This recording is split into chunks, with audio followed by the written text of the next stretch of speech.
So, as I was saying, it is my great pleasure to invite tonight to introduce you to Nicole Plaskett and Stephanie Normand of the Canadian Heritage Photography Foundation, who are here to tell us about really incredible projects they've been doing during this pandemic, during all these lockdowns. Okay. So again, I will ask, please, everybody mute your microphones. And those of you who do not wish to be on camera, you may turn your video off. And without any further delay, allow me to introduce you first to Nicole and then Stephanie.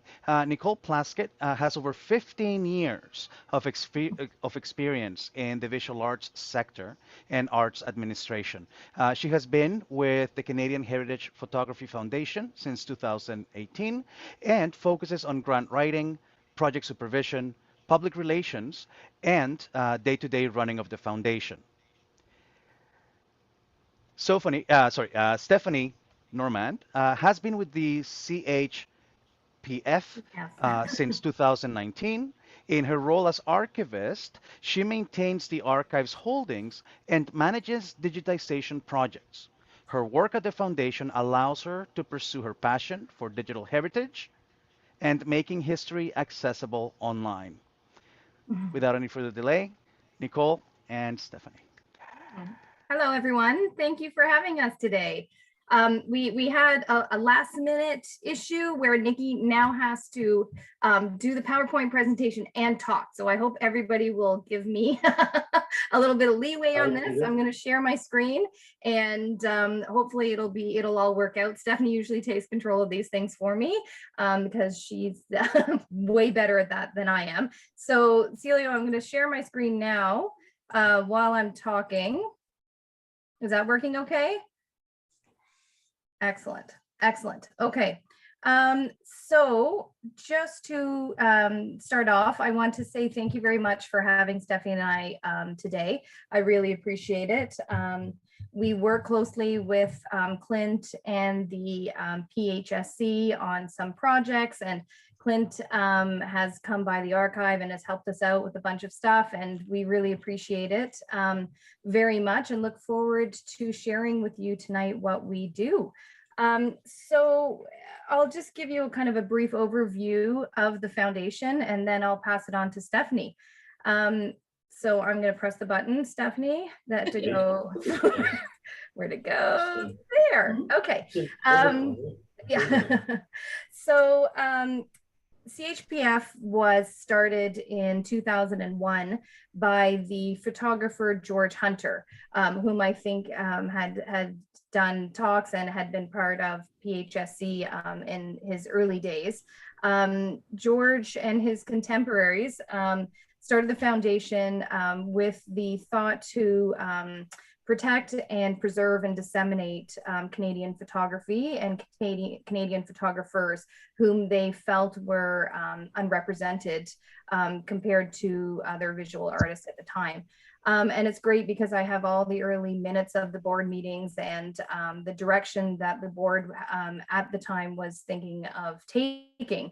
And so, you know, flash forward to 2013, when George did pass away, he had been working with our current chairman of the board, who was actually his tax accountant at the time, but they worked together on how to bring CHPF forward and sort of work on a modern mandate for the foundation. So I joined CHPF in 2018 and Steph in 2019. And we have been moving forward with federal and provincial municipal grants to digitize as much of our collection as we can. George was very, you know, I read it in letters and looked at all of his donations to all of the institutions across Canada. He didn't want his photography just sitting in drawers somewhere. He wanted to have his photography out and available to the public so that, you know, it can be seen. So that is sort of our thrust and our main push of CHPF is try to get into those over 100,000 negative slides and prints that are in the in the archive and get them digitized and freely available to the public online. We currently have over 11,500 images on our digital collections page, which can be viewed freely by the public. And we are working on some current projects now that will add to those digital collections as well. Oh, sorry, I thought somebody was asking me a question. As you can see here, we have a very interesting collection of images from George. We also have contemporary works, which I'll talk about a little bit later as well. With that, there's an image of our archive right now as well. I will pass it on to Stephanie. Nikki, do you mind going back a slide? Yep, nope, I don't. There we go. Hi, I'm Stephanie. George on a beam. Got it. Go ahead. I'm the archivist at CHPF. As Nikki mentioned, I've been there since 2019. So we've done a few digitization projects in that period of time, but obviously things have pretty much changed every single year that I've been there with everything that's going on in the world. But a regular digitization project for us is actually a pretty big affair. We usually get quite a lot of help, and we probably couldn't do what we do without everyone else's help. We usually get a bunch of interns in, and they've all been really amazing, and they've allowed us to get all the images up online. So a normal digitization project, we typically scan around 4,000 to 6,000 negatives a year, and we've been successful at making these targets every year that we've received the grants to do these projects. So for a project like this, we select out of the over 100,000 objects in the collection for which ones suit the grant that we're applying for. And then we pull the images from the collection. We catalog everything using archival best practices and our own cataloging manual. And then we, Nikki, do you mind not pushing the play? It's cycling through the images really fast. Sorry. And we, sorry, I lost my place. And we scan all of the negatives that we've selected for the project. The scanning process involves cleaning the negatives and involves putting them through a high resolution scan. We just use regular Epson scanners, something that you could probably buy if you were so inclined, but they're a little bit fancy for everyday use. But they do create really awesome high resolution TIFF images that we use for our preservation copies. To go online, we produce access copies that are lower resolution JPEGs for security, so that you can't, print large prints from those images, but also so that they can be easily visible and accessible to everyone who may want to see them. So in a normal year for a project like that, and we'd have lots of different tasks and kind of almost an assembly line of people working. One person would be pulling, one person would be cataloging, one person would be scanning. Sometimes we'd have people making sleeves to rehouse them once they're done being scanned. You can see in the image that is up right now, that's how we rehouse the objects once we have scanned them. So everything is done according to archival best practices, sleeves, fancy boxes, the works.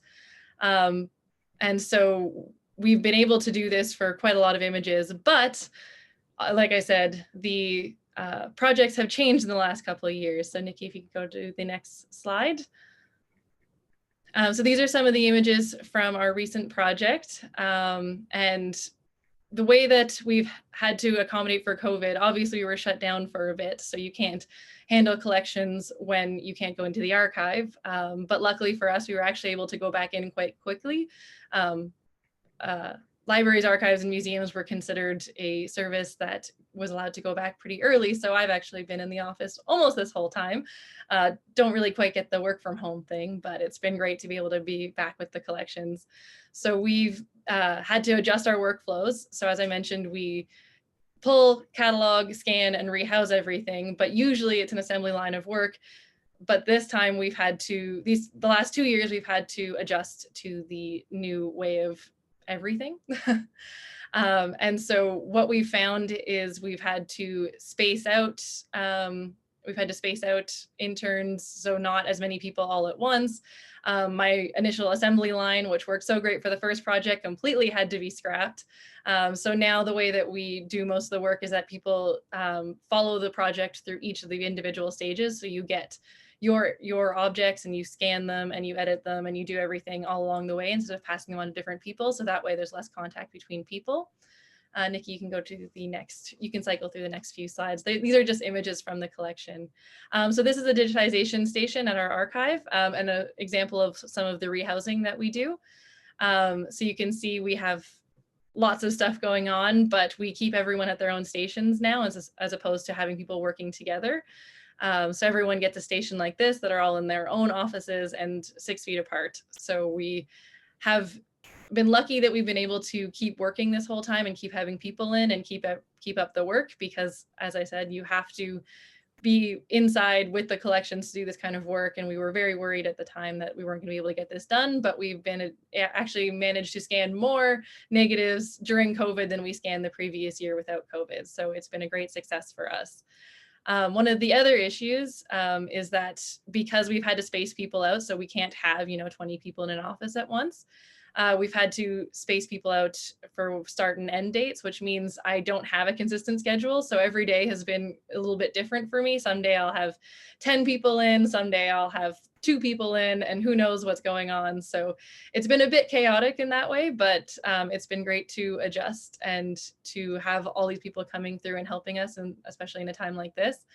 And so with the new workflows and with the different schedules, we've actually been able to have people working pretty consistently throughout the year as opposed to just in the summer. So there's actually some benefits to everything that's going on for us. And we are on track this year to have even more images up online.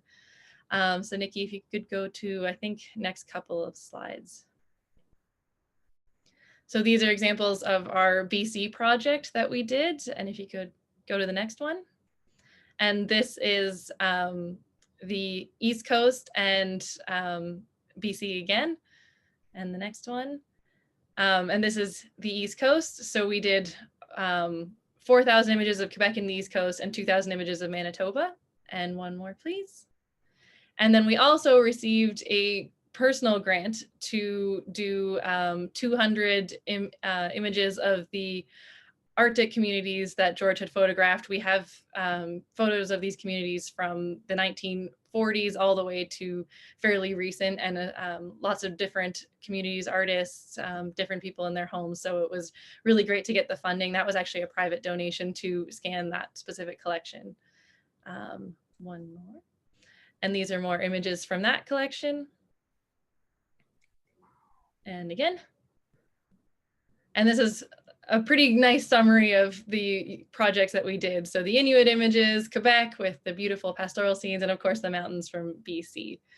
So as I said, this year we're on track to do even more images. So if you go to the next slide. We've already started scanning for this year. So this is a sneak peek at what's coming to our digital collection site. So we are scanning about 1,500 images from Manitoba in the 1940s. It's George's earliest work from when he was working for the Winnipeg Tribune. These are some examples of this work. We're very excited about this one because it is some of the oldest stuff in the collection. So it's exciting for us to see stuff from the 1940s, but also it's kind of what everyone wants to see, right? Everyone wants the old photographs, and there's some really great ones from his work.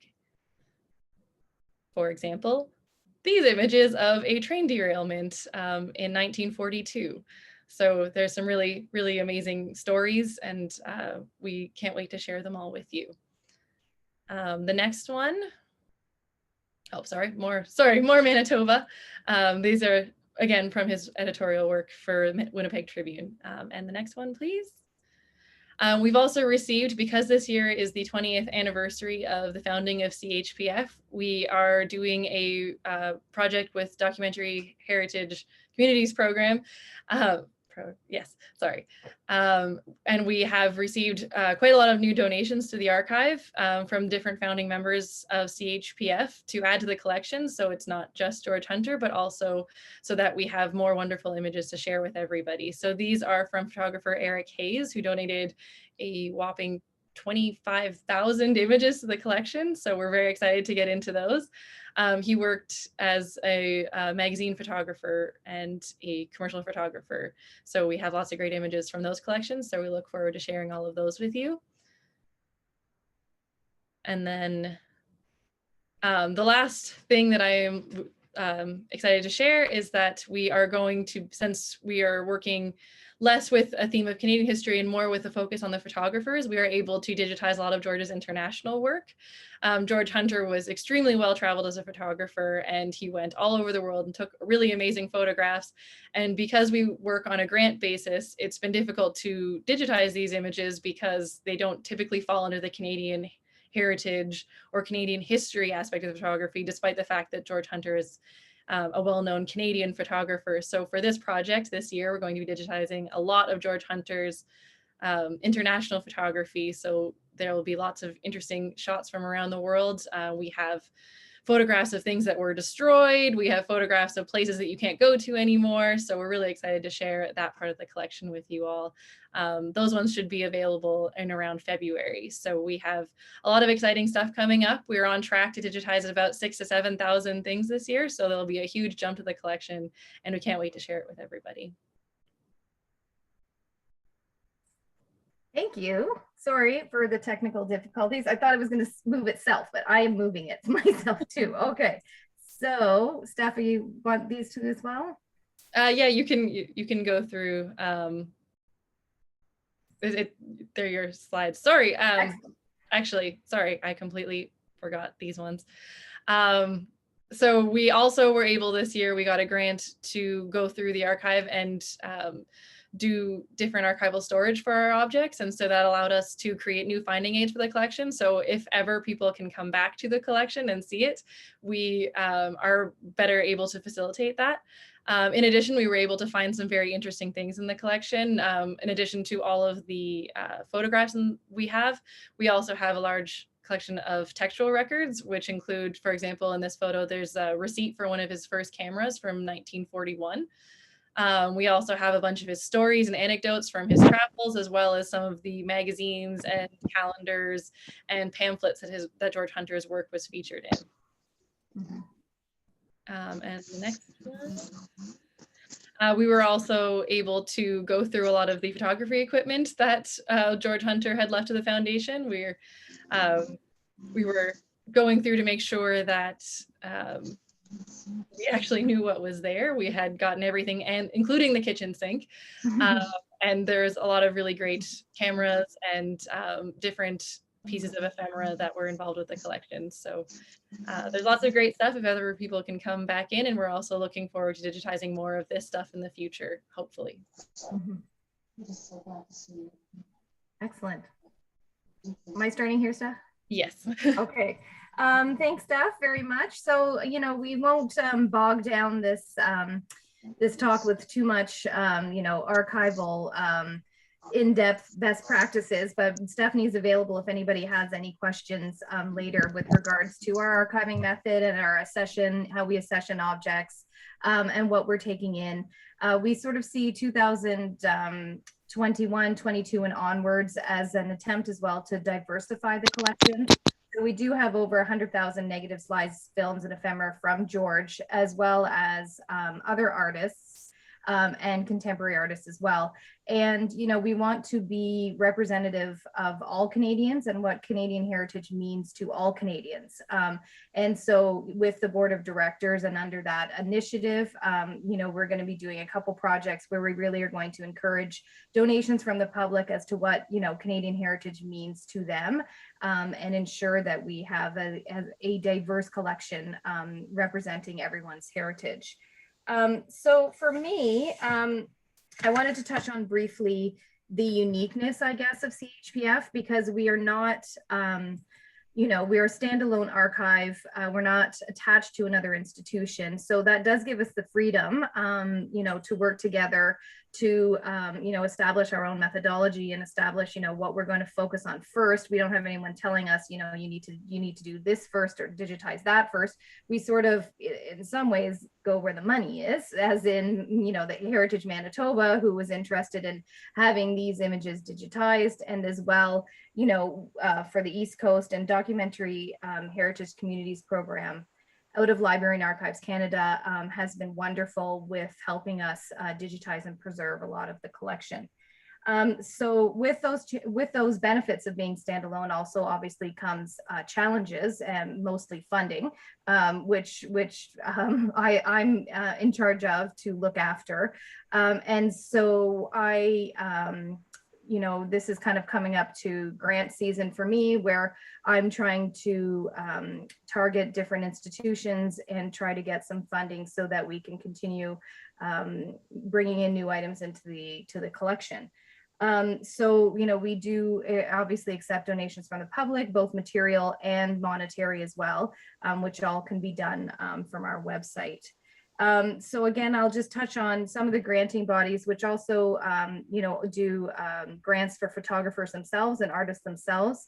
A lot comes out of Canadian Heritage, a lot comes out of LAC, and then you look at provincial and municipal funding as well. As George was a long time Mississauga resident, we did have a grant 2019 leading to 2020, where we were going to focus on what heritage meant to the residents of Mississauga.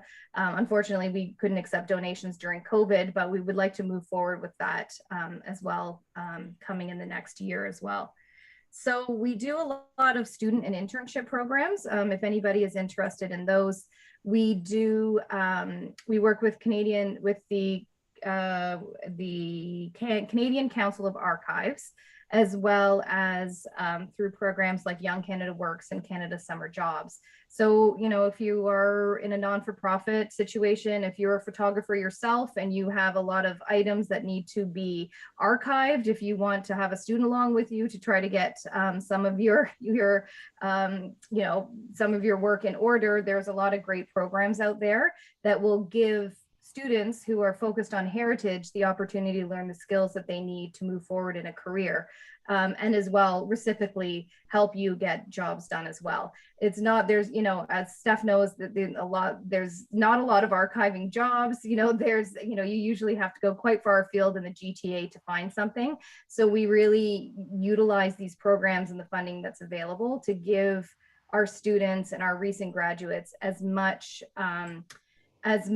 background and as much skills as they can. And so we have a diverse collection of students. Some come from Ryerson, some come from the U of T Information Management Program, some come from Sheridan, and we like having, the different backgrounds. Ryerson's photographic preservation program is a great one because that's, exactly what we do. And it's great having students come in with the focus being photography. And it's super helpful for Stephanie and I as well, because we have another eye to look at everything and help with the digitization and things. As well, the information program for archiving, obviously, that's self-evident what that would be important as well.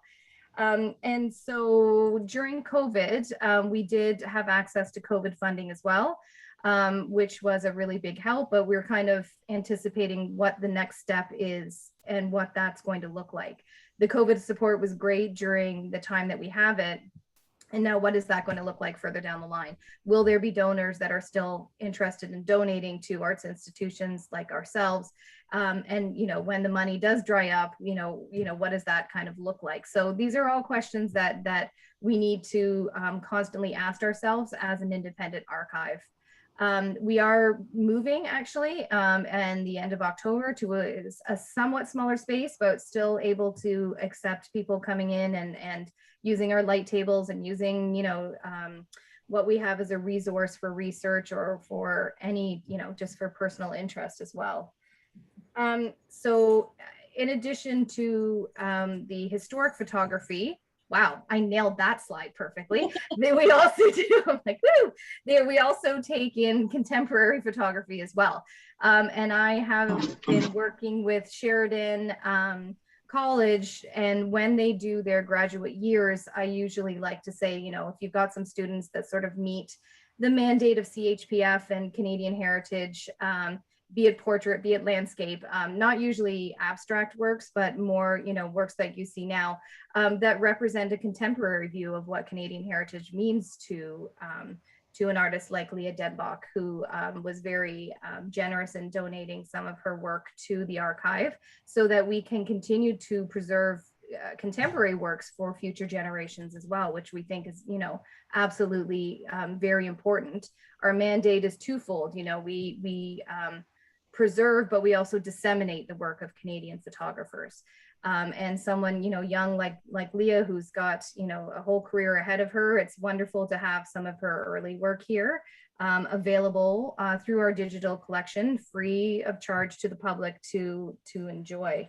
Like Steph said, we have over 11,500 images right now on our digital collections website that Stephanie built herself, which was pretty amazing through a collective access. And so, you know, you need to find ways when you're a small independent archive of hosting these digital collections and getting them up. We can't afford the ones that, you know, that a lot of the larger institutions use that are 20 or 25,000, you know, a year, but we still want them to be easily accessible to the public and to be able to, you know, hold the many images that we have as well. This is work by Frank Roddick.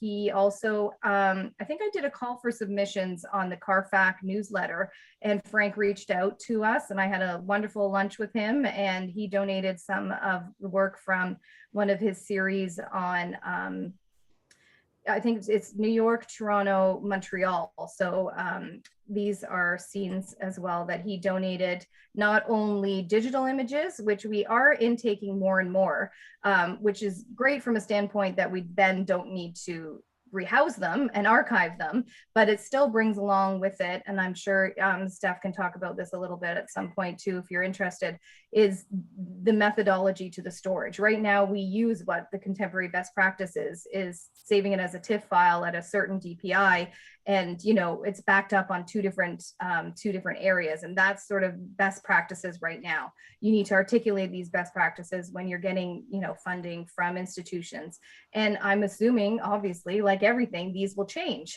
So this is how we do it now, and this is the best practice that we know how to do. Is this my last slide, Steph?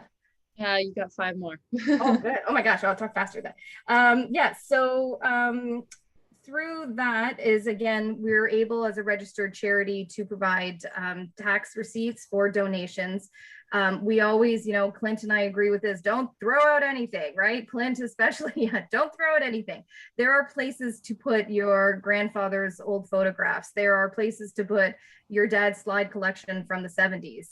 You know, we've got the capacity to hold these, and we believe strongly that they need to be protected for future generations. So we can do tax receipts for material donations, and also for, obviously, monetary donations as well. So we've got, recently we had a collection from someone whose grandfather had taken a whole bunch of photographs of the coronation of 1939, 38, something, Clint. Yeah, the 39. Yeah, I got it right the first time. And she didn't, you know, she gave me a nice bio of her grandfather, and you know, and now, yeah, it's great. Now we can add it to the collection as well. So, you know, we avoid the iPhone photos of somebody's dessert. Obviously, we don't really consider that to be Canadian heritage, unless it's a really good dessert. I don't know, maybe. But you know, we do have a sort of professional standard. But when it comes to historical images, you know, we just want to continue to build up the collection and diversify the collection. So I think that I've said everything that we were going to say. And these are the last slides. There's George there with the rhinoceros. Oh boy. Yeah. And there you go. That's what you have. Thank you so much for listening to us. I hope it was interesting for you, and we really appreciate you giving us this time to chat about our foundation. Indeed, indeed. Indeed. Well, thank you very much for this fantastic talk. So let's take a quick break. Let's give our speakers a couple of minutes to get a glass of water, a cup of coffee, or something stronger. And when we come back, we'll engage in our, oh, there, see? Great minds, great minds. Right? So, yeah, exactly. And when we come back, we will start our Q&A. brilliant. All right. That was great. Now I'd like to pass the microphone over to Mr. President. I will speak very briefly. That was very impressive. just when they come back, I'll add a few comments. I think both Nikki and Stephanie are so very close to these materials that they work with every day. When we reconvene in a couple of minutes, in 5 minutes or so, I'm just gonna nudge them a little gently. George Hunter is not exactly a household word, but you'd be surprised to realize how much of his photographic work you've already seen and not realized that it was George Hunter's work. He just worked at it for so long, and he recorded images that are so representative of this nation, so incredibly iconic. So he got a lot of mileage out of his material, you know, and then there's a ton of stuff that, you know, hasn't been seen. So it's worth a visit to their website to see what they've been able to digitize so far. And it's absolutely an ongoing project. They are busier than bees in that place. I don't know. I think their move has to be seamless because they've got so much work going on a daily, on an hourly basis. So if you check their website 1 month and then you come back a month and a half later, there's so much more stuff. There's new categories. This whole business of you know, the private grant to digitize some Inuit material, some of that is just spectacular. The man, I mean, to say the man had an eye is just the most incredible understatement on the planet. Clint, I have just posted the link to yes. the CHPF's website for anybody to click on and have a look. Nikki, while you were away replenishing your glass of I was listening to you. I was listening to you, Clint. Thank you very much. You said wonderful things. Yes. Yeah. I got to say, you both of you are just up to your ears in it on a daily basis. There is a display. I think you've taken them down in what was the boardroom, and it was 3 very simple framed items. I think 3 or 4, 2, I forget. George Hunter was the man who that the Royal Canadian Mint based the backs of the $5 bill, a $5 bill, a $10 bill, and the 50, right? The music, I think it's the musical ride is his, right? Yes, exactly. Yeah. Right. It's Edith, you'll have to forgive me, but I mean, there's a really bad sort of Newfie firing squad joke about that photograph. Forgive me, in case you haven't heard it. Iconic stuff. And we don't realize that George Hunter took it. And then there's a bunch of postage stamps. Yep, exactly. George's material on it. So I think Maclean's magazine did an article on George and called him the most famous Canadian photographer you've never heard of. Exactly. Yeah. Exactly. Yeah. Exactly. I mean, yes, we pay our respects to Karsh, both Joseph and Malak, and you know, that was a lot of sizzle, steak as well, don't get me wrong, I'm not, you know, but George Hunter just kept his head down and plugged away, and you know, kept almost falling out of planes and helicopters and getting this remarkable material. Exactly right. And just toiled away. Yeah. You know, in Mississauga, just let's go out and do another shoot. And just remarkable stuff. Well, we, as you said, Clint, because we're moving, and Clint has had the pleasure or unpleasure of helping us go through the materials that we got. You know, we don't really, as a photography archive and how we've sort of evolved over the years, we felt that it would be better to deaccession the actual materials to keep what the actual heavy cameras and camera cases and lighting structures and you know, makeshift batteries and whatever else George did. We had a lot of stuff. Yep. Yes. But we kept the aerial camera, you know, Yep. that he used. Obviously, he was very famous for aerial photography, and a couple other pieces as well. But I said to Stephanie, like, I just can't believe what he had to get on a plane with. Right when he was going to shoot in Hawaii, and it was 1967, the amount of stuff he needed. And actually, we have a really cool itinerary for Air Canada for one of the photo shows that he did, listing all the materials that he needed to take with him.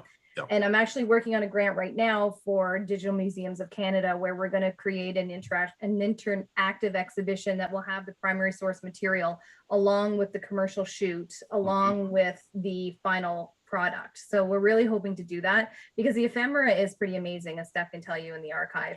And you know, he and his contemporaries were sort of at that period of commercial photography where things were starting, and companies needed you to, you know, make everything look wonderful, and you know, off he goes with his, you know, 60 really heavy containers, all, you know, stuff which you could not put on a plane, I don't think now. That's right.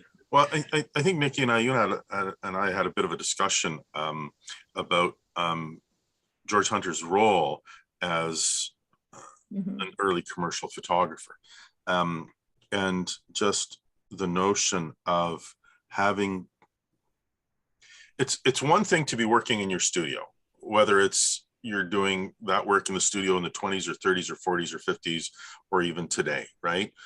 You know where you plug stuff into the wall, you know what your Speedo pack will do, or whatever you're using for your strobe outfit. You know how it works, you know the settings, boom, boom, boom, you plug it in, you move this a few feet, you set up the lights, 45 degrees, whatever, backlight, whatever. But I don't think a lot of, you know, photographers, and I know there's a bunch out there, hello, Stuart, who have, you know, the toughest thing we've done is having to do, say, like a complete remote studio for like a wedding shoot, you know, setting up in a garden or setting up at the hall and having to run, you know, I used to do this with Stuart. You'd take an extension cable and run it 150 feet that away, right? And plug it in and hope that everything worked. Into the kitchen.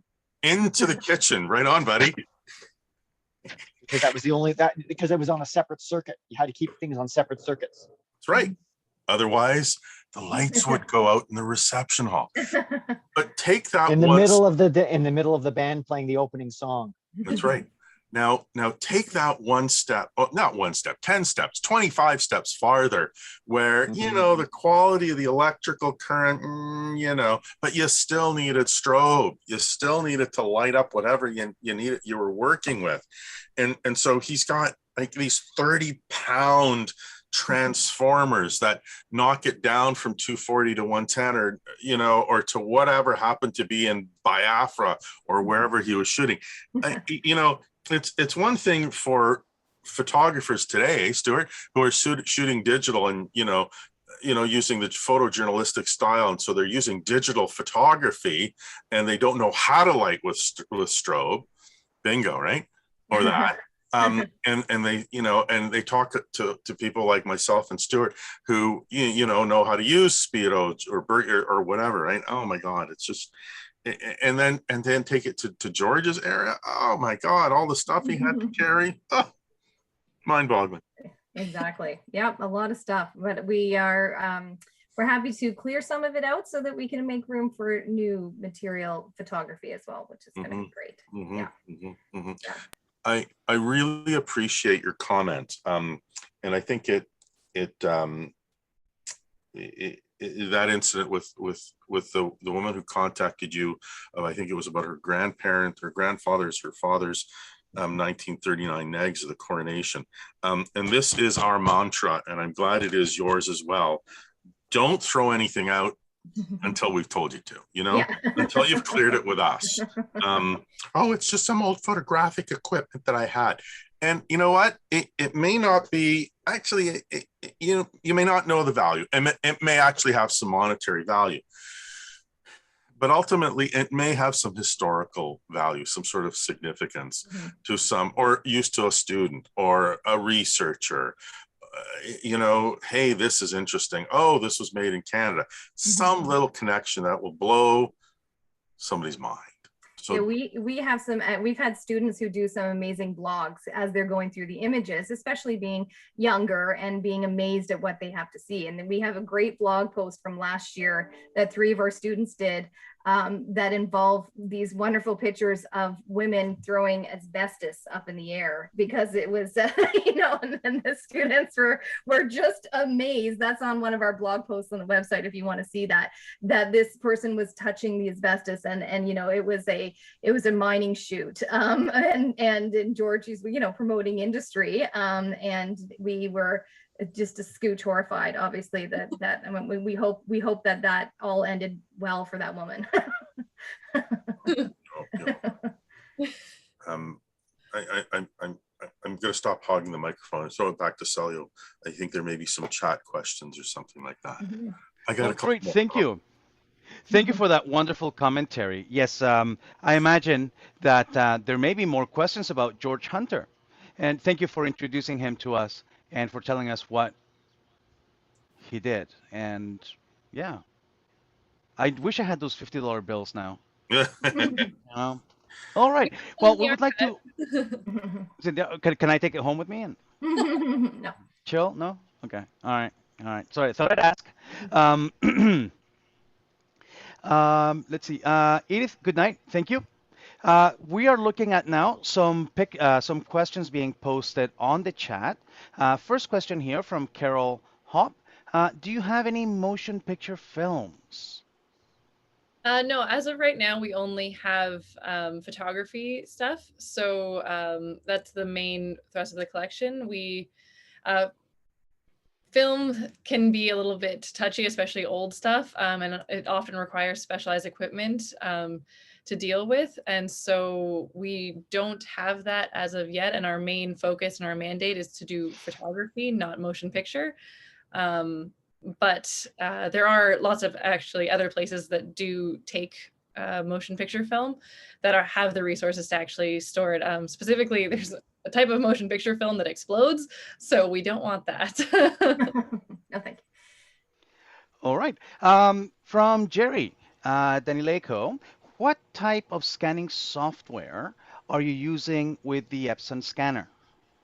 We actually just use the software that comes with the Epson scanner. We try and do as little intervention as possible with the image, so we don't want to add filters to it or do anything major to it as it's being scanned. Mhm. We use Photoshop for post-processing, so we clean up dust and scratches, and depending on how damaged the film is, sometimes we need to fix scratches or tears or water damage, and also exposure and color distortion. But we try not to change anything too much. The goal isn't, to perfect an image to make it look like a modern photograph. It's to try and fix anything that has been happened to it over time, as opposed to, working with the actual picture and changing the photographer's intent. I have a question, if I may. So how do you decide where that line is, where you can't go any further with the processing, or where you haven't gone far enough with the processing? Like, how do you arrive at that borderline? There are archival standards for that. It's usually 10 to 20%. You don't change anything more than that. However, if you have a reference photo, so for example, for George Hunter's work, he has contact prints for a lot of his negatives. And so we can see that he didn't intend for the photo to be overexposed the way it is now because of the light damage that's happened to it. So we can try and fix it and match the contact image. There's also some stuff you kind of get a feel for it. If you're looking at an image and you see like lots of little white dots all over it, it's probably dust, not snow. But there are archival standards for that stuff as well. Right. You spoke of exposure variances. one of our esteemed members, no longer with us. He used to be the editor of a journal, Everett Roseborough. For many, many years, he worked at studios, and when he wasn't shooting, he was printing material. And he had some incredible insights on a number of pretty significant Toronto photographers. And he had to print their stuff. He had to soup their negatives and then print it. And some of their exposures were so off in both directions. And some pretty significant photographers who perhaps should have known a little bit better. And what do you do? So there would be Everett slaving away in the darkroom, trying to print stuff from a negative so thin that, is there an image here? And he'd have to get an image, or negatives that were so dense that he'd put them in the enlarger, put in sensitized paper, click it on, then go have a coffee, right? So yeah, but George's stuff, I would guess, given a million years of experience, was pretty consistent, right? The man knew his exposures, right? Technically speaking, would you agree with that?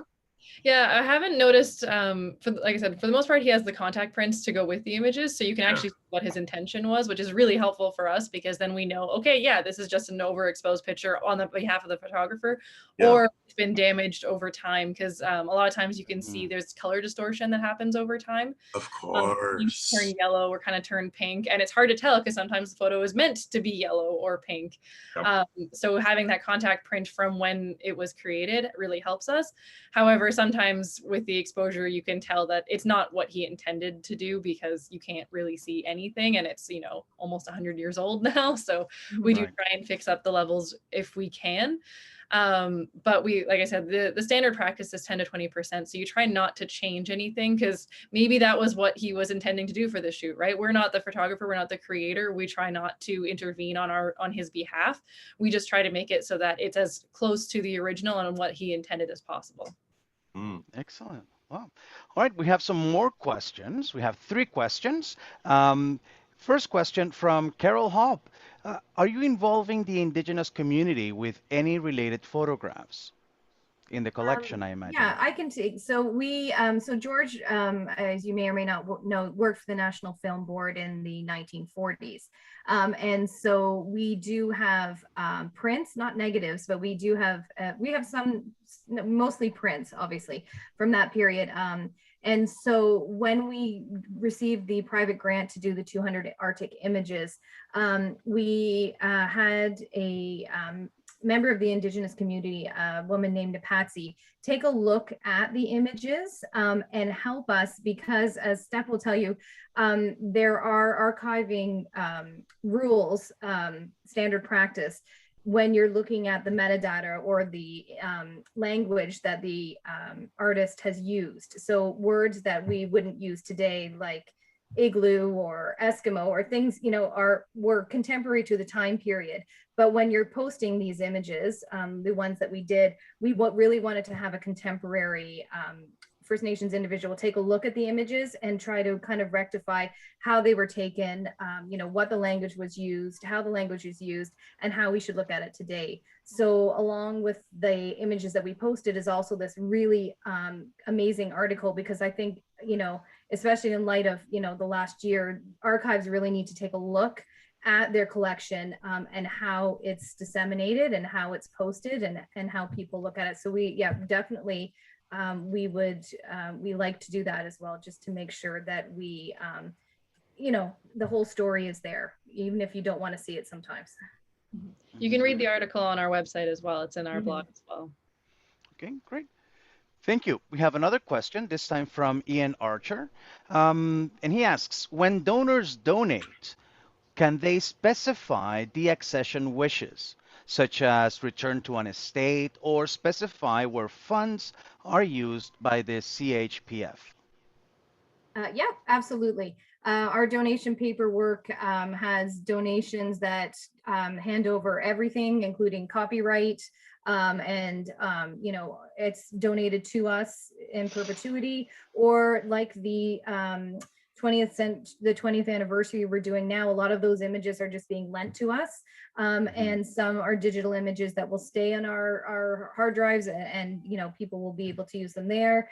Otherwise, for contemporary artists, we like to direct them in the metadata to the artist. We don't make reproductions. We don't deal with printing. We will work with the artist and the creator if they are contemporary, obviously, and then donation, which is from the family, are looked at. We appreciate, as a non-for-profit, if you're donating material goods, we always kind of request and would love a monetary donation, because we do need to, with Georgia's stuff, remove it from original housing. Stephanie's mandated we don't take anything out of the original housing unless we can put it into into archival quality sleeves, boxes, envelopes, and so that does cost money. But again, it depends, but we do work with donors, absolutely. Okay. All right, we have another question about cataloging from David and Louis Freiberger and Bridge. Can you catalog photos, ephemera, and cameras on the same archives software? I imagine this is the database software for cataloging the metadata. Yes, we can catalog. Our metadata standard works for pretty much anything that would be in the collection. Right now, it's just for the images, but that's more for just ease of use. If we had the entire collection up without the images, there would be a lot of stuff to sort through to get to what you're looking for. But our system can put metadata for pretty much any object you could possibly want to put up there. We do follow pretty much the same standard for every object as well. The standard isn't specific to one type of archival material. So it can be adapted to do prints, photographs, physical objects, ephemera, textual records, pretty much anything we could need. It's based on archival standards, but it's because we do item level description, it's a lot more user oriented than I find a lot of other archival finding aids are. A lot of archival finding aids require an archivist to actually go through them. Ours is designed so that you as a user can go through our site with relative ease and find what you're looking for, or just browse for what you're looking for. So it's a little bit pared down, but it is item level description. So if you're looking for anything that's in our collection, you can search through any of the stuff that's in any of the metadata, including the stuff that's not visible on the site. So all of our backend information is also searchable, and it can be adapted to any object in the collection. Okay, well, I think that ties in great with Stuart Moscow's question. He's asking, do you keyword and categorize the images? So, for instance, what kinds of keywords would you use, and what kind of categories would you have them? Yeah, so we have a subject thesaurus that we use for our images, although we're trying to expand it. Our original content management system allowed for a pretty narrow cataloging system, but we've since moved to our new content management system, and it allows for a lot broader subject terms. Unfortunately, we also want to make sure that it's inclusive for all the stuff that's already on the website. So, we don't want to have a tag that says something very specific and then it only gets the stuff that's caught recently. So we're slowly working to increase the subject tagging, but we do have subject tagging for every item in the collection. It's just not always the most accurate at the moment. We're working on improving it for ease of use. We're working with some inventories that were created kind of when the accession came into the archive. And so we update them as we go, but there's a lot of information to go through, and we do it all by hand. So we endeavor to make everything as easily searchable as possible, but there is always a little bit of human error involved in that process.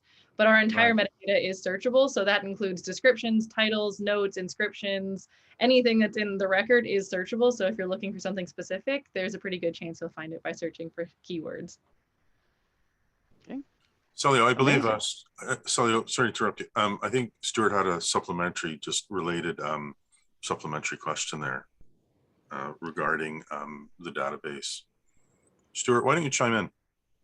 Sure. I was just wondering if it's built on a specific software platform or if it was just custom-made archival software.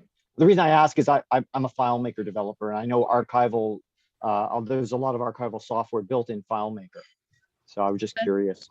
Yeah, so it's open source software called Collective Access. It's meant for archives, so it does have all the archive functionality, but it is meant to be customizable. So we've customized it to what we need for our collections. I am not a web developer or a computer programmer, so I had to kind of teach myself. So I'm not the biggest expert, but the site is working. So that's all. That's all. But she is a millennial and was able to pick it up. So that's the good thing. All You right, can we do have pretty much more anything. questions. Yeah. Ah, I'm sorry, what great. did you name that? What was the name of the software? I'm just curious. Collective access. Okay. Collective access. Yeah, Excellent. it's free All open right, we source have software, which is great for us as a small institution. It does require you to actually set it up yourself, but it's been really wonderful for us. wonderful. Okay, we good. have another question here from Scott, and he asks, "Did you get access to George's images from the National Archives and the NFB?" Hi, Scott. We have in the collection, when we accessioned it, his images from the National Film Board. We are very wary and make sure that when we claim something is under copyright, that it is under copyright. And so we actually had a really nice discussion with one of the copyright managers at Library and Archives Canada with regards to the National Film Board stuff. And basically, in a nutshell, a lot of it is public domain now at this point, the age that it is. Because we do have some very high quality photos, we're able to digitize those, if anybody needed them. There is a phone right at Stephanie at the LAC that accessioned in some National Film Board stuff. They don't entirely know what they have either. So I think as long as you are, maintaining best practices with the National Film Board stuff, I know if you're talking about your father's stuff, I have a contact name if you want to just double check with them. But yeah, I think if you have an image and you're able to create a high quality copy of it, then people are able to view it. Okay, great. All right, we have another question from Ian. In your upcoming grant applications, what subject matter or parts of George Hunter's collection are you hoping to focus on? Yep, excellent. So I'm doing run right now for the Digital Museum of Canada, and that is the one I was talking about where we're hoping to get into some of the international work, which is harder for us to digitize, and sort of do this, life of a commercial photographer during the, 50s, 60s, 70s. That's a massive grant application. So it's a lot of work, and you need to kind of figure out how you're going to showcase it, and there's very strict accessibility technical specifications that you need to work with somebody on that. So we're hoping to get into some of these awesome stories that Clint sort of touched on briefly about George almost falling out of a plane. He had this list that I've come across a couple times when he did talks, and it was the top 10 ways he kind of almost died.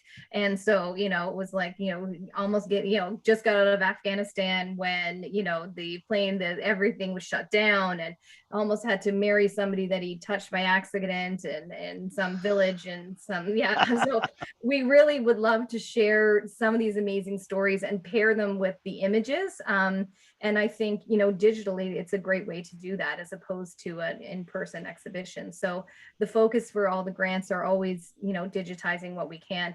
We've done the East Coast, we've done BC, we've done 200 Arctic images. We've done a lot of kind of, we've touched on a lot of sections. I guess if Steph and I had what's kind of left would be the prairies. We would do the Saskatchewan, we would do Alberta, and then Northwest Territories and Yukon. We'd love to get into that stuff as well, because we really don't know what we have until we get there. We have an idea, but when you get into the box, it's great. You can see what you've got there, and some of the images, like the Manitoba stuff, is going to be great. We have a contact at Yukon Archives. Make a note. I'll send that to you. All right, sounds good. Yeah, she used to be on our board. Perfect. All right. Well, Carol has a very interesting question, and perhaps one that will be difficult to answer. Do you have a favorite image? Steph? It kind of changes. Every time we do a new collection, there's always a new one. I tend to kind of like the more candid, kind of silly ones. There's actually one in the slideshow that I've jokingly said is my new favorite because they're posing with a llama, and it's just this wonderful candid shot of this couple and they're posing with this llama and the llama's making a face. So it's pretty cool. I do have, there's a photo of the Scarborough Bluffs that he took that we digitized for our first collection. That is one of my all-time favorites. It's a beautiful shot, and every time I think of something like, oh, we need to use something for a thumbnail or we need to send something to someone, I'm always like, oh, it should be that one. That one's one of my favorites for sure.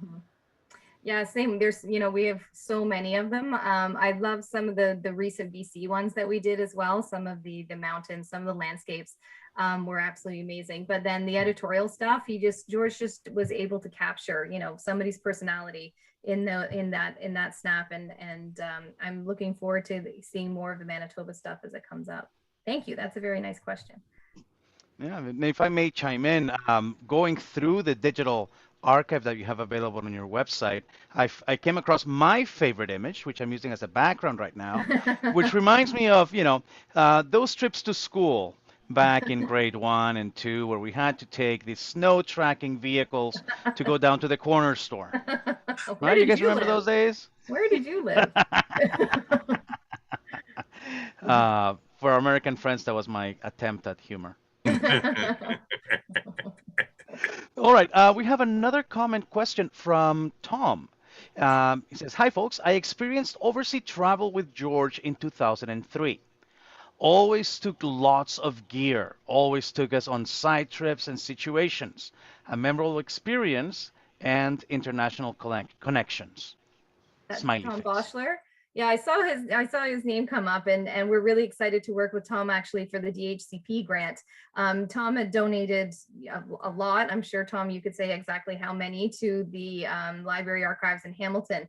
And we're going to digitize some of those images that haven't been digitized yet, and work with Hamilton to get some of those up for our retrospective as well. And Scott is going to donate some of Harry Rose as well, some of his images. So we've got a nice cross section of images that's going to come up probably February 2022, something like that, and just show all George with the contemporary photographers and what they were doing, and a cross section of their photography, and the beginnings of CHPF back 20 years ago. I had a lot of people when I called said, "You're still around?" So yeah, we're still here. Wow. Great. We have another comment here from Scott. George was doing DSLR scanning and got me into it instead of using scanners. Do you do that as well as with the Epson? Do you photograph digitally? We're trying to. We have the rig to do it, but we don't have a camera as of right now. We're hoping to get one in a recent grant application, because it does require specialized equipment, and you can't just use like any old camera to do it. No iPhone?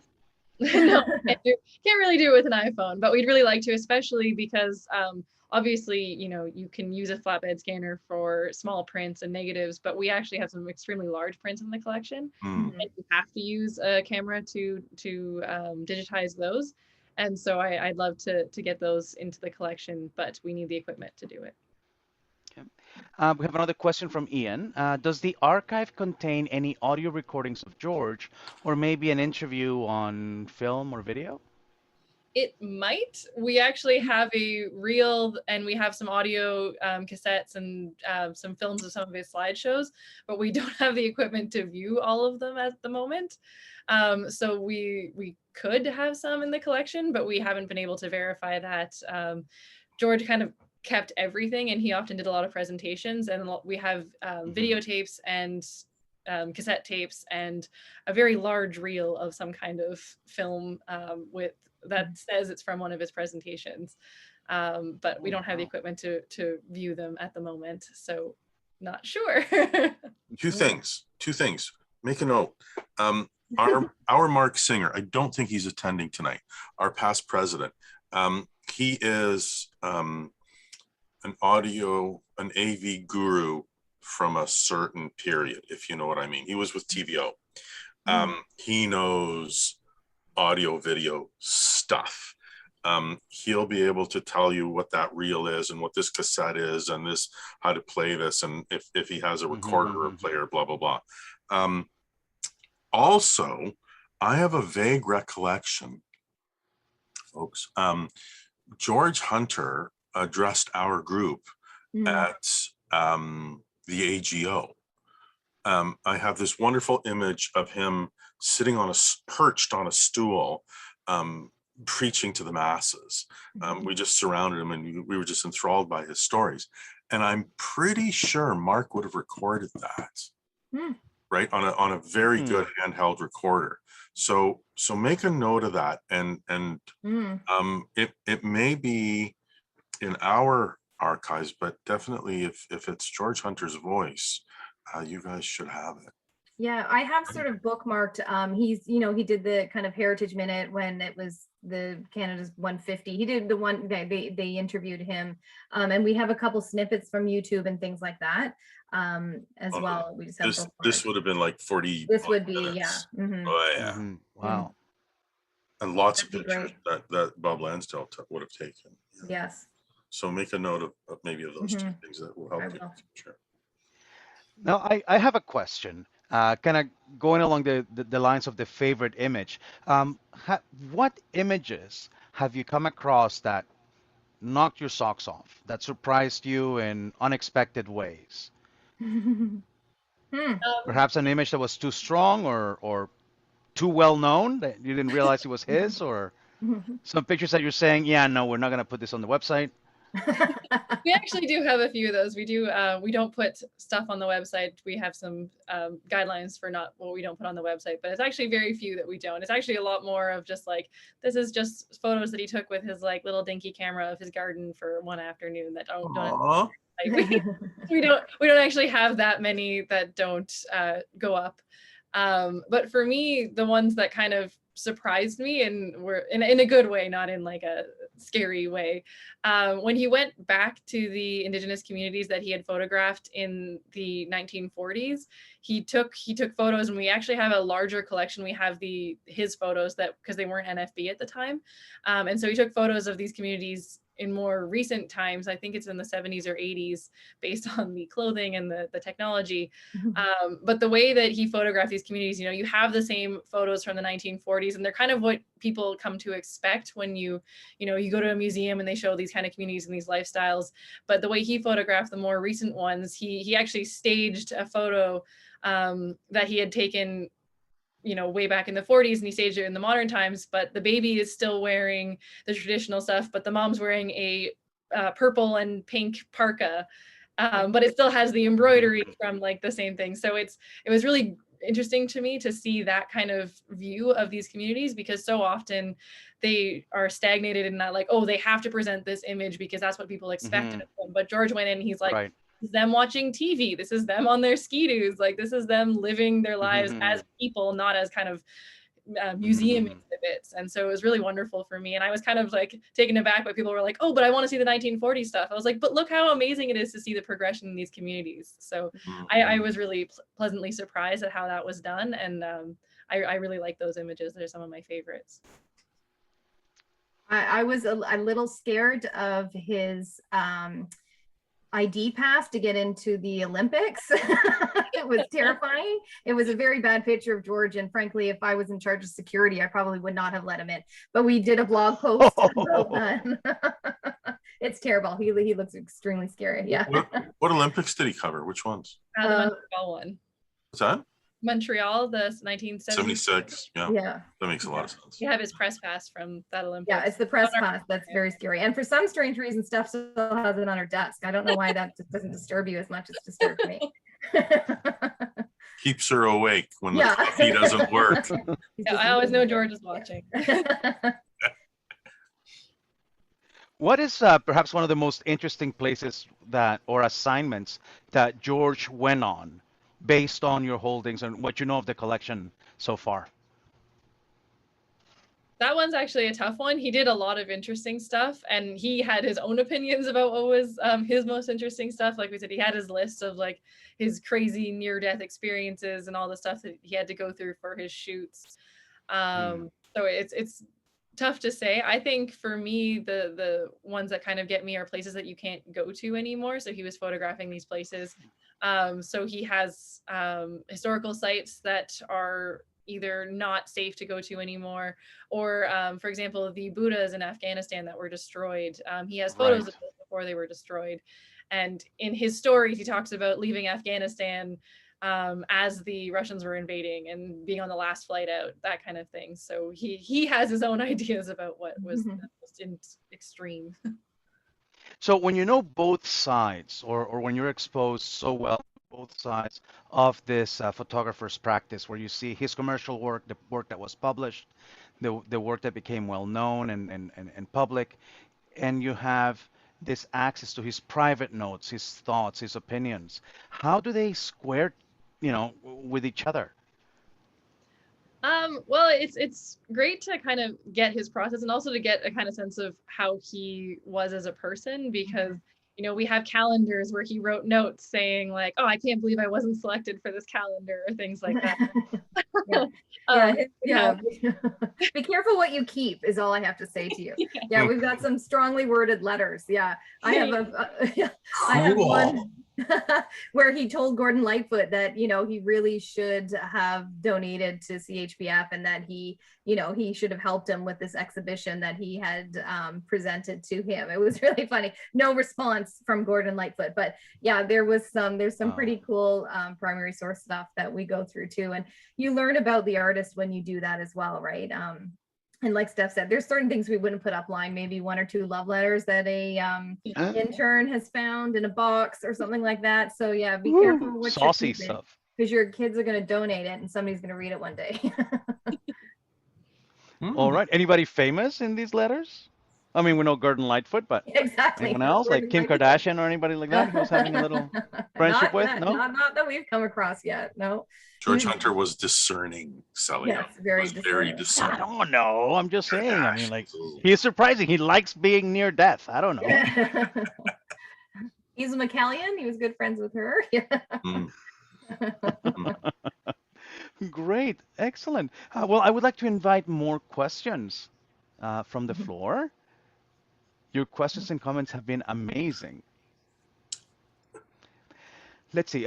We have another comment here, or question from Ian. I know funding is always an issue, but do you ever see a possibility of a pop-up exhibit or gallery of key CHPF images or collection items after COVID, perhaps in Yeah, that's an 2023? excellent question, Ian. Thank you very much. And something actually that our board of directors has been working on too. Each archive, I guess, and Steph could speak to this, has whether they lend out work or not, it would be obviously a policy of the archive. But we're in a unique situation as that we own the copyright for all of George's collection, so we can reproduce it. And we would love to work. I had somebody in the Yukon actually asking if they could create some images and have them to the welcome center for people who were newly situated there and who had moved from other, actually it was from Quebec. It was a francophone in the Iqaluit. I can't remember, it sounded very complicated. And so yes, we definitely would look at doing those kind of public reach out. We want more people to know that we're here. We want more people to know, what we have in our collection and what's available online. So yeah, it's something that we would like to look at as well, for sure. Wonderful. Scott has a question. Do you have a lot of his clippings from magazines, and do you catalog those? We have quite a bit. We have several boxes of just like clippings from magazines. We have some placemats, like I said, some calendars that he was featured in. We have quite a lot of ephemera associated with the collection. We do have a catalog of them, but not a super in-depth one, because there is so much, and because usually for archival practices, you don't do item level description for large collections like that. It's usually kind of a series where you do an overview, and then you can actually go into the collection and see the physical objects. And so for the collection that hasn't been digitized, we have a higher level finding aid for everything. So you can kind of get a sense of what's in it, but you actually have to go into the boxes to see what's there. I'd love to digitize some of it in the future, but we need the grants to get into stuff like that, because it is a big task, especially because a lot of ephemera by its very nature is difficult to handle and it's difficult to work with. It's not meant to last, so you have to be very careful. We also have, some stuff that I'm almost too afraid to touch. Right? We have this big roll of film we're not sure is sealed, and so we're not sure if it's been developed, and so we're not touching that. Oh, We also have some newspapers from the 1930s and 1940s. George had kept some Winnipeg Tribunes from the lead up and early stages of World War II. And so he had clearly kept those because he knew even at the time that they were historical, but they're newspapers that are extremely old and very fragile. So even doing anything with them is a risky proposition. Wow. Amazing. Did George, another question from Carol, did George have any family that have interest in his work? Funny, yes, because his nephew is on our board of directors, actually. And it's wonderful because he can provide a lot of historical context to, or even just questions Stephanie can ask, do you remember this time period, or do you know if he did this? And so Doug has been on the board. He's our second longest board member, in addition to Gary Landa, who's our chairman. And so, yes, we have direct contact with Doug, and he's really helpful. And, he'll bring in things that he can find, he'll find sometimes in the house to show us, or just like I said, for historical context, when you're trying to place something, he can sometimes be of help with that too. Great. He didn't have children. Yeah. Oh, he didn't have children. Okay. Well, Tom shares with us that he first met George in 1959 when he made a presentation to CAPAC, short course at the University of Western Ontario. He brought along his photo bus. Oh, yes. Yeah. Oh, okay. All right. It had a ladder device onto for more angles. I met him next when I had him do a foreword for my book, The Art of Industry. He was my idol for photographing industry. Smiley face. Yeah, I think we have a couple images on the website of the bus in the about section. Yeah. And I just came across some blueprints for the bus as well. And we're hoping to be able, through the grant that I'm working on, applying for, to be able to kind of pair that with some of the shots that he got. Yeah, it was basically a moving darkroom with everything, and I'm sure he had a lot of great time driving that around Canada and going from assignment to assignment. Could it be rebuilt? Probably. That's probably the only thing that hasn't been donated to the archive of stuff. There may have been, Clint, in the back, some pieces of the bus that we didn't actually notice, right? How cool would that be? We can do our PHSC meetings on the on the bus. On the yeah, bus. I don't know what happened to the bus. Maybe Tom knows. I don't know what happened to the bus. I would not want to go up that ladder, though. That was a very high ladder, and it did not look very stable.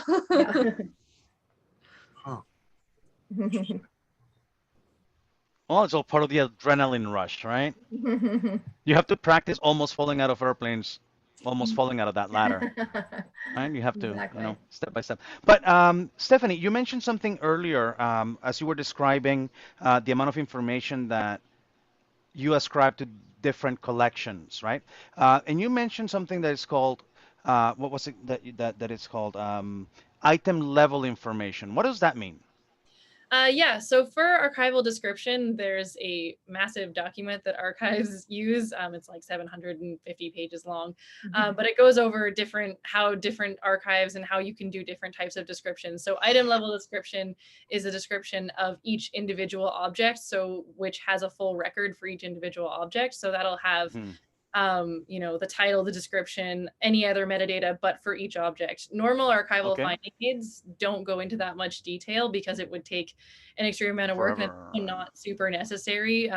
It works really well for photos because they're objects and you can pair them, but for something like a group of letters, for example, you don't want to do a level description for each individual letter. You want to do a larger, higher level description to say, we have a series of letters from this person to this person dating from this period to this period. And if you want to go and see them, then you go into the archive and do that. So usually archives do series level description, which is groupings of objects. So they'll say like 1 centimeter of textual records relating to this topic, and then you can go in and read them. If they digitize them, then they might do an item level description. But again, if they're a series of like documents, then probably not. It'll probably be a brief overview of this series of documents as opposed to each individual document in the collection. Okay, I see. So this is how you can have a collection of material and not be fully aware of every detail about every object in it.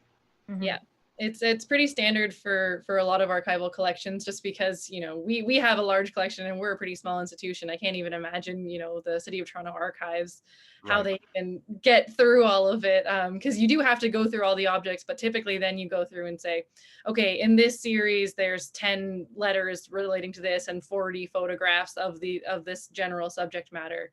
And it allows you to get through a lot of material very quickly, but it also means that you have to actually physically go into the archive to see what they mean when they say 10 centimeters of textual records. And then you have to go in and say, oh, that's what these records are. For our purposes, because we are digitizing everything, the item level description is really important for us so that you can actually find the pictures once they're on our database. But for the stuff that isn't in our database, or for the stuff that isn't available to the public online, we don't have the resources to just do item level description for every, you know, placemat and postcard and things like that, just because you get too bogged down in the details, and it ends up being too loaded to actually be useful. Right, consuming a lot of resources that could be better used elsewhere. We have a few more comments. Can I ask a quick question? Yes, go ahead, Stuart. Sorry. So George left a lot of stuff, not just images, but other ephemera and other stuff. Does anything ever get thrown out because it's just worthless, or is everything has to be kept? And that's I'm really curious. The reason I ask is because you know, not my stuff, but my father's stuff. I have a lot of not just images, but also other things, because he wasn't really a photographer. He was involved in other things. He was a lawyer and he was a politician, and so I just don't know what to do with all this stuff, and I don't know if. Well, George Hunter's collection is a bit different because it was donated kind of wholesale without an archivist going in. We do have a lot of stuff that we're deaccessioning because it doesn't. I'm sorry, deaccessioning. What is that? It's taking stuff out of the archive.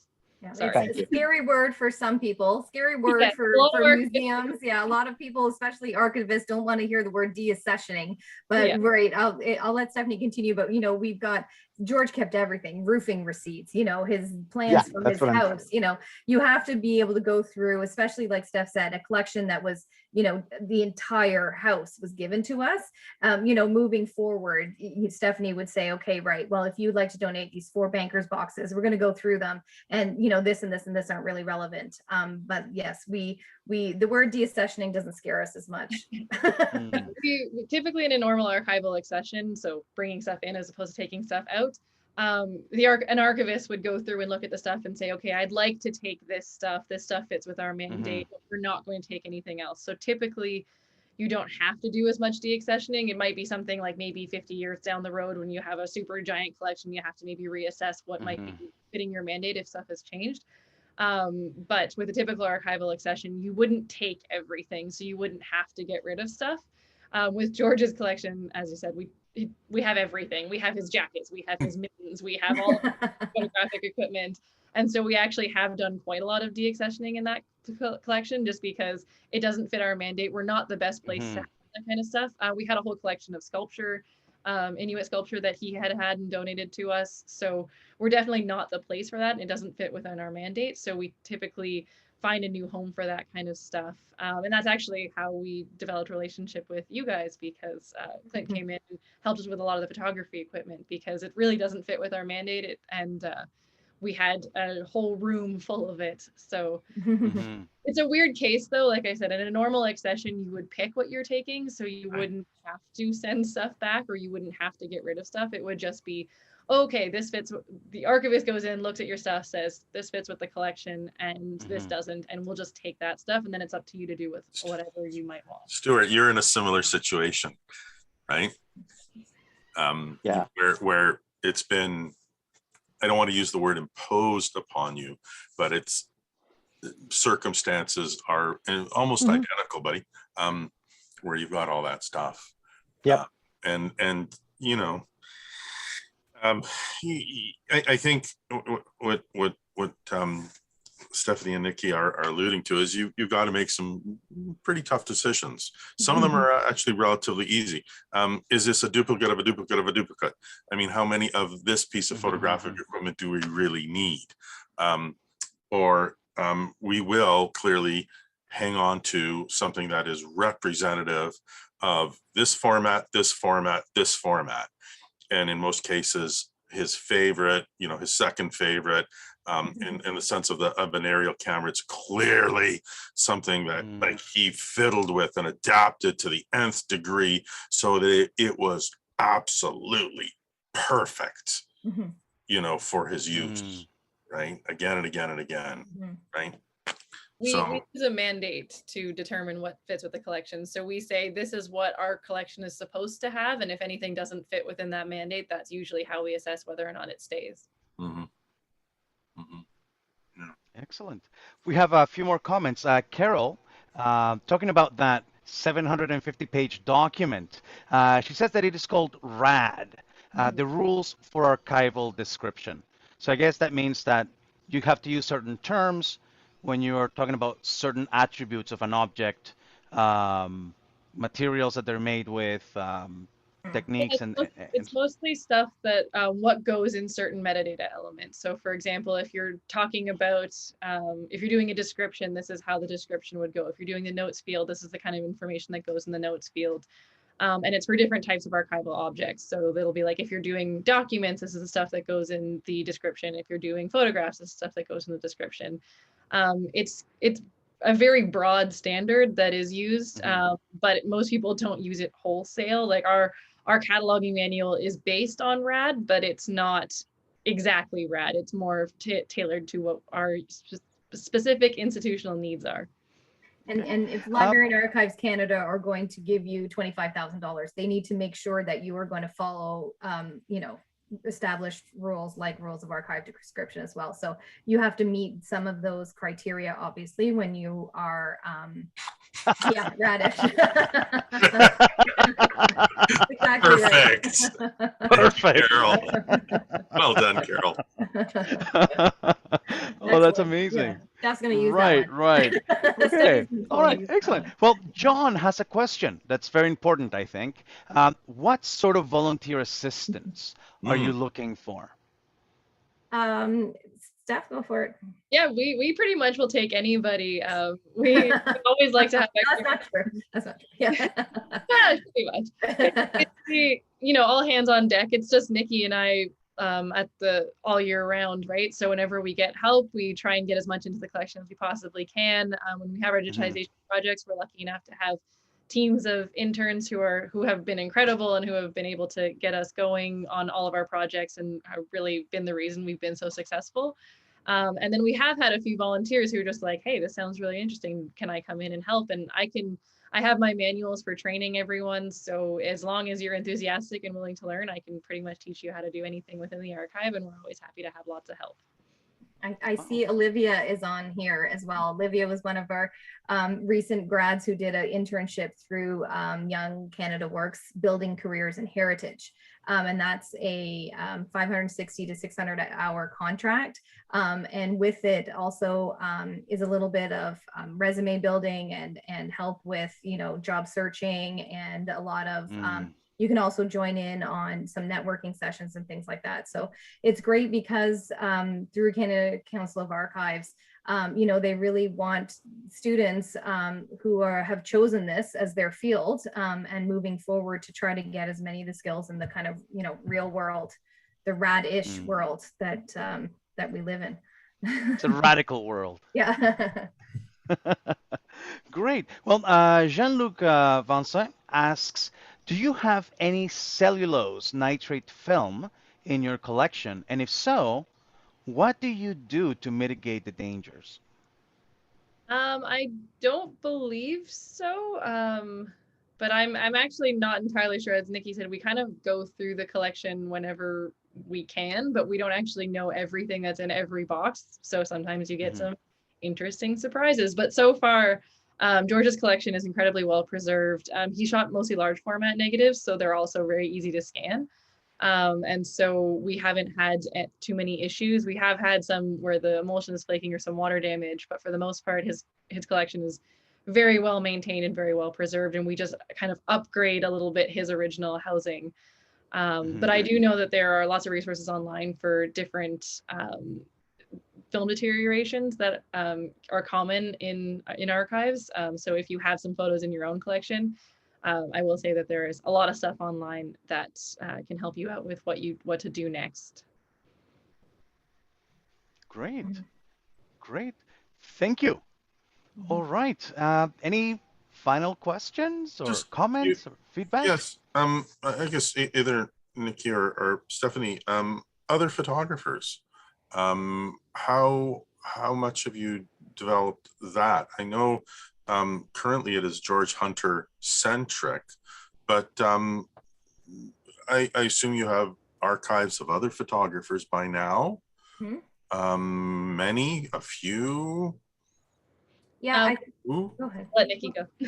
So as we have a couple of contemporary artists that have sent us stuff. We've had one-offs sent as well with historical photographs. We've got some really early Northern Ontario images that we have, a really cool book from the 1890s that we're going to be looking at, 1900s.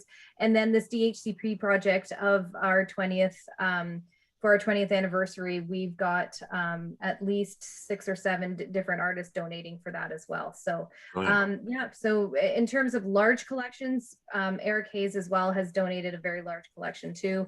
And Lou Perrin is going to be doing a big collection for us as well. So yeah, we definitely are every year diversifying away, not, George centric, yes, absolutely. And then we just continue to kind of grow and diversify.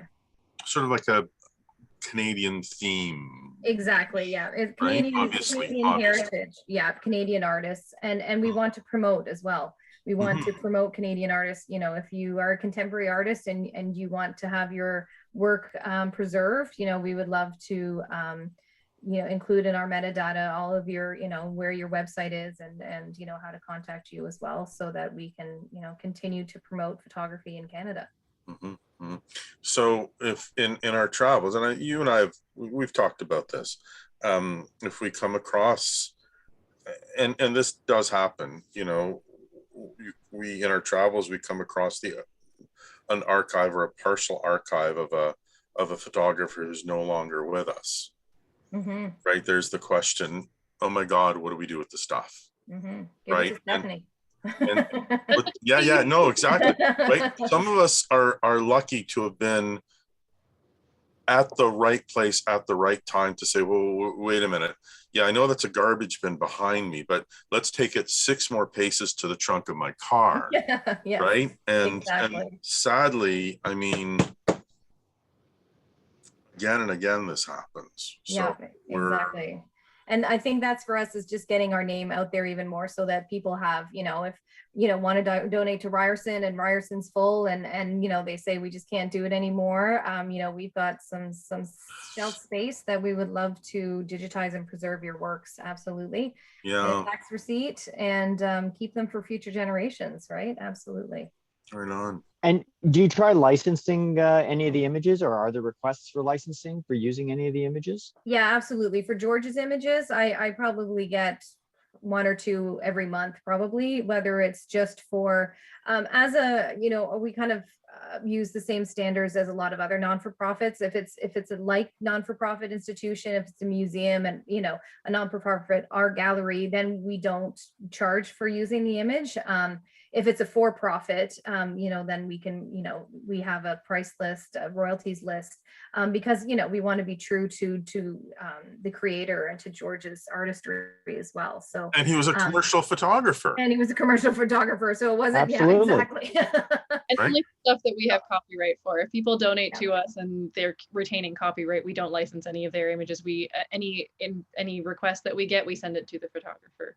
Yeah. Right. And you get so you don't work with like a stock agency or have, I don't know if George ever provided his images to stock agencies. He did. He did, and we were trying to find a couple of them still today, just if they know where to send the money if they've been made.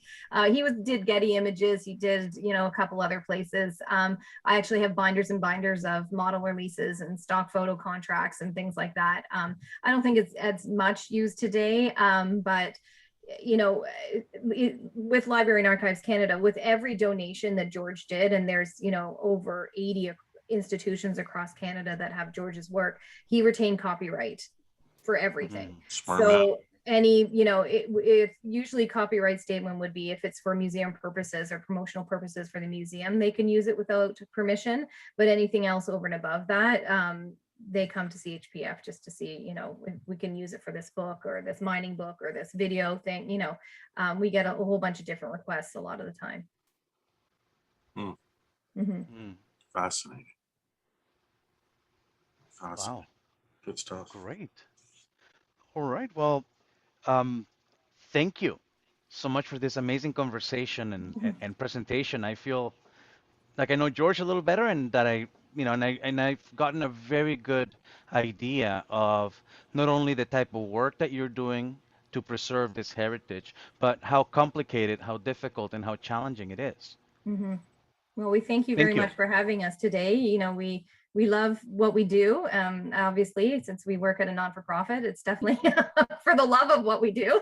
And we just want to share the images that we have in our collection and continue to build and preserve them for the future. So we appreciate you guys asking us to come on and talk about it. We could talk for a long time about it. So we appreciate it. Wonderful.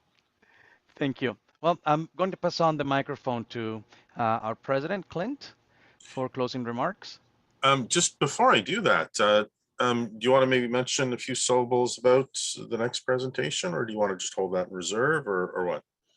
Well, our next presentation is by James Ciperone, and we're going to have a screening of his recent documentary on homelessness during the pandemic. And that'll be next month, October 20th, free. And it is you can register for free tickets already at our Eventbrite page.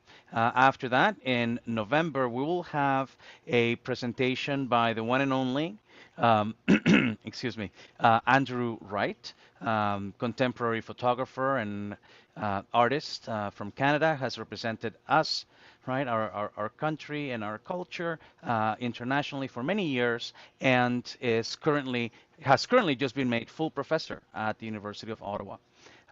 So do come. That's going to be a very, very interesting talk. And then in December, we will have our annual bye-bye, right, year-end event extravaganza which we celebrate with a show and tell to which everyone is welcome. Do you have a particular object or image that you want to chat about, that you want to share with your fellow enthusiasts? Then you're more than welcome to get in touch, and I'll add you to the program. It's a lot of fun. Yeah, it's a lot of fun. It is a lot of fun.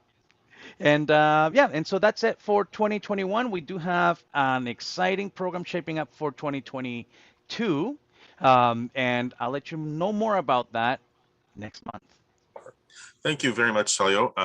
Once again, Celio is our program coordinator, if you haven't figured that out yet. Bang up job again and again and again. I know it's a tough job. I used to do it. And Nikki and Stephanie are very, very good friends of the Society. We're so happy that you could come out and chat about what you do and what you love doing every day. Certainly looking forward to, if there's anything, I say this to you every time we chat, if there's anything we can do for you to help out, please don't hesitate to ask. You never have before, so don't start now. And I hope, those of us watching sort of get the word out, volunteer, help these folks out, keep an eye out for stuff, what they're looking for. And this is why, our Society and the foundation work so well together. We don't want this stuff to disappear. We have this notion of preserving this material for future generations, and for us and for other people to be able to see it and research it and see what wonderful work has gone on very quietly in some cases, and is spectacular nonetheless. We're very much on the same page. This was an easy presentation as far as I'm concerned, because we're so much in the working towards the same goals. So thank you very much for coming out on a Wednesday night and keeping the kids quiet in the background, and husbands and dogs and assorted other family characters. I'm talking to you too, Celio. I see your mute button's been on a lot. So very well done. Thanks very much, folks. We're going to wind down now. Celio, go ahead, do what you normally do off record. And, Okay. and I think a few of us will just hang out for a little Sure. bit longer. So And, we're programmed until 10, but you're more than welcome to stick around in a social round. We like to call this the PHSC lobby, where we right. get to socialize, chit chat a little bit. I will turn off the recording